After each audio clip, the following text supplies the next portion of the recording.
남한과 북한 하면 딱 떠오르는 이미지가 있죠? 보통은 선과 악, 뭐 이런 구도잖아요? 과연 그게 전부일까요? 오늘 저희가 데이터를 샅샅이 뒤져서 세계인들의 진짜 속마음이 어떤지 그 복잡하고 아주 흥미로운 이야기를 한번 파헤쳐 보겠습니다. 그러니까 남한은 착한 나라, 북한은 나쁜 나라 뭐 이런 식으로 딱 잘라 말할 수 있는 문제일까요? 에이, 설마요. 아마 여러분이 생각하시는 것보다 훨씬 더 복잡하고요. 어떨 땐 진짜 깜짝 놀랄 만한 진실이 바로 이 데이터 속에 숨어 있습니다. 자, 그럼 이 이야기의 근거가 뭐냐고요?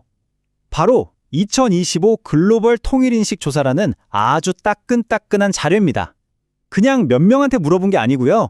미국, 일본, 독일 같은 세계 주요 8개국에서 무려 9,500명이 넘는 사람들의 목소리를 직접 담은 거예요. 아주 생생한 데이터죠.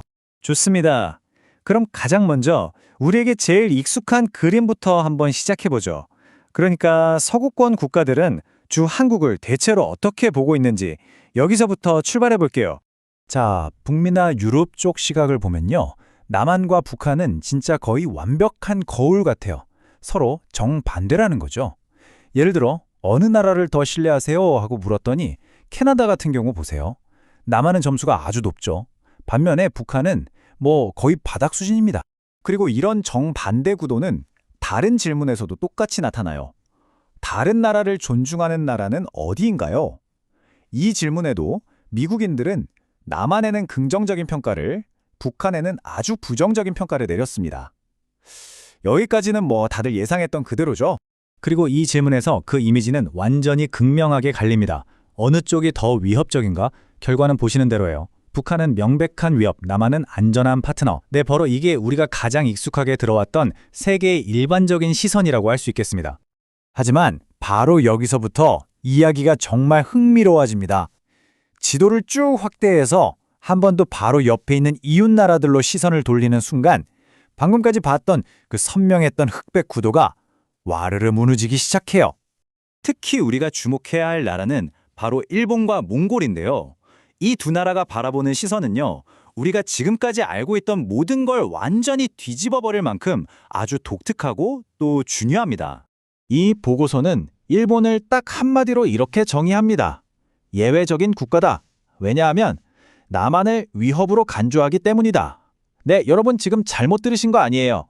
북한이 아니라 바로 우리, 남한을 위협으로 보고 있다는 겁니다. 일본의 속마음은 정말 한마디로 표현하기가 어렵습니다. 물론 북한에 대한 강한 불신과 위협 인식, 이건 어찌 보면 당연하죠.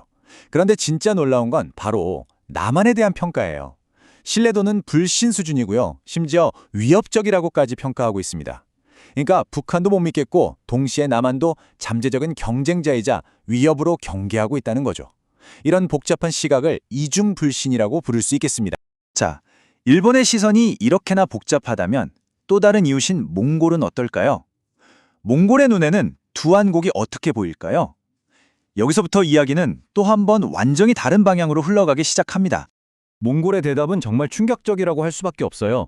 북한이 핵무기를 왜 개발한다고 생각하냐? 이 질문에요. 조사 대상 8개국 중에서 유일하게 과반수가 공격용이 아니라 스스로를 지키기 위한 방어용이라고 답했습니다. 이건 뭐 지정학적인 위치나 북한과의 오랜 관계 때문에 생긴 서구의 시각과는 완전히 180도 다른 해석인 거죠.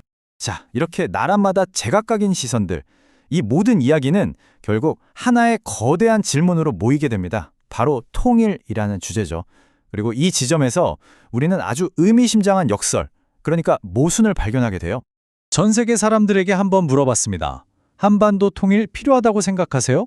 그랬더니 거의 절반 가까이가 네, 필요합니다라고 답했어요. 그런데 바로 다음 질문. 그럼 그게 가능할까요? 여기서는 긍정적인 답변이 27%로 뚝 떨어져 버립니다. 필요하다는 데는 공감하는데 현실적으로 가능할 거라고는 믿지 못하는 거죠. 이 엄청난 인식의 차이. 이걸 바로 통일의 역설이라고 부르는 겁니다. 근데 이런 회의적인 분위기 속에서도 아주 강력한 목소리가 하나 들려옵니다. 바로 이 숫자, 62.2%. 이게 뭐냐면요.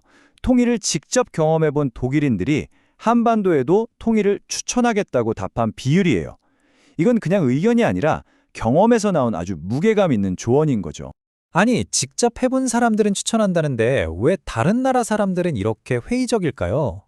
아마도 통일로 가는 길을 가로막고 있는 가장 큰 산, 바로 북한의 핵 문제를 어떻게 넘어야 할지 그 방법을 못 찾았기 때문 아니겠어요? 그렇다면 말이죠. 이 거대한 핵 문제를 세계는 어떤 방식으로 풀어야 한다고 생각할까요? 평화로 가는 길에 대해서도 사람들 생각이 다 다른 것 같지만 놀랍게도 꽤 분명한 선호 순서가 있었습니다. 압도적인 1순위는 바로 외교적 협상이었습니다. 일단 대화로 풀어보자는 거죠. 그 다음이 경제적인 제재고요. 군사적인 압박은 정말 최후의 수단으로 생각하고 있었습니다. 그러니까 일단은 만나서 이야기부터 하라는데 전 세계적인 공감대가 형성돼 있는 셈입니다.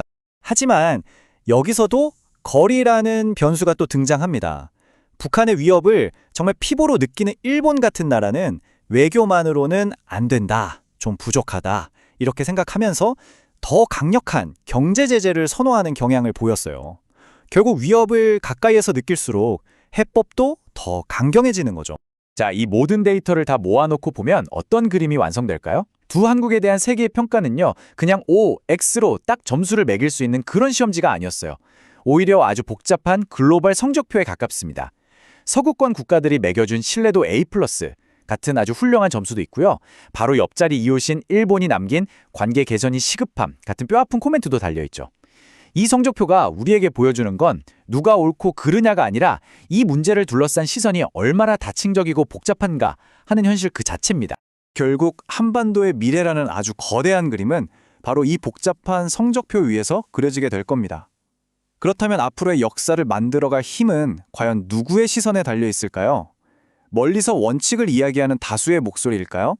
아니면 바로 곁에서 현실적인 이해관계를 따지는 이웃들의 그 복잡한 속마음일까요? 우리 모두가 한 번쯤 깊이 생각해 볼 문제가 아닐까 싶습니다.